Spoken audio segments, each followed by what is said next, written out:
Hey everybody, Alex Camilio here with the Agent Inner Circle. Yesterday I had the opportunity to present for the NAR Tech Edge. It was in Pembroke, Massachusetts. It was held at the South Shore Association of Realtors, and it was a ton of fun. But beyond being fun, there was an amazing amount of valuable information. Now, I know NAR always puts on great events. I've been to countless events over the years, and they're always fantastic. But yesterday was really something special, and I had a number of takeaways that I really wanted to share with you. And I'm going to start doing this pretty consistently when I'm presenting at various events through the country. Hopefully, I can take back some of the information that I'm able to pick up there and then relay it on to you.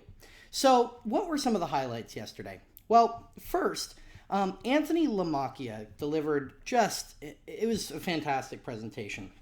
But one of the things that he really talked about in the presentation itself was that there are these questions that realtors ask right away, right off the bat, that oftentimes scare people off of a phone call. He called it either giving them a shield or giving them a life preserver. And those questions, at least the ones he brought up, where you get somebody on the phone and within the first 30 seconds, you're asking them something like, are you already working with a realtor? Are you pre-approved? And that's kind of personal information to ask for right off the bat.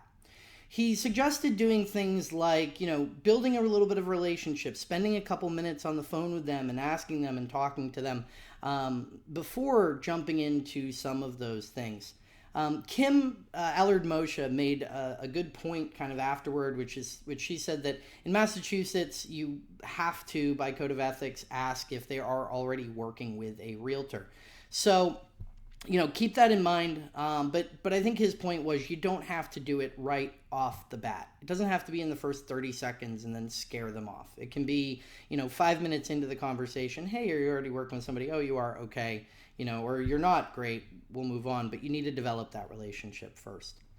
The second big takeaway that I had came from Dave Conroy. And this is kind of a bit of a longer I've known about CRT Labs, and for those that don't, CRT Labs is a Center for Realtor Technology. There's a great group of folks over there, but I got to see Dave Conroy present once again. I've seen him present a number of times, but the real takeaway that I had is how much progress that CRT Labs is making.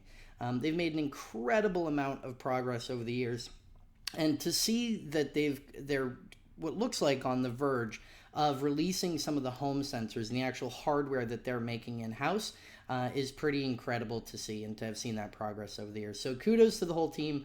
You can go check it out. It's at CRT Labs. The link's in the blog as well, crtlabs.org. So I would definitely go check them out. There's a lot of stuff coming down the pipe. Plus, Dave's a little bit internet famous at this point. The hardware that they put out had 40,000 impressions within about a day, and he started getting calls from NASA, and CRT Labs are getting calls from NASA as well. So talk about nerd famous, huh? It's awesome. The third one came from Sarah Lapsley Martin, and that was in actually the panel that was in the afternoon, the panel that I was on as well as a number of other folks. And she made this comment about how when she's scrolling through Facebook or Instagram or whatever it might be, instead of just liking a post, like we all do, we'll go down and like one. She said to like and comment. Take that extra couple seconds to say, what a beautiful picture, or, you all look so happy, or whatever it might be, to add a little comment. And the point she made was that, no one really looks at who has liked their post. Oftentimes people will just look at the number and not necessarily who has. But people look at comments. For the most part, people will look at who has commented on their post and those sorts of things. So that's something I think was another great takeaway and something to check out from the event. The very last one, I didn't even include this in the blog. This is just sort of the video and off the cuff. It's something I've known about for a bit and we've kind of figured out, but it's great to hear it again, which is that a lot of print marketing is coming back.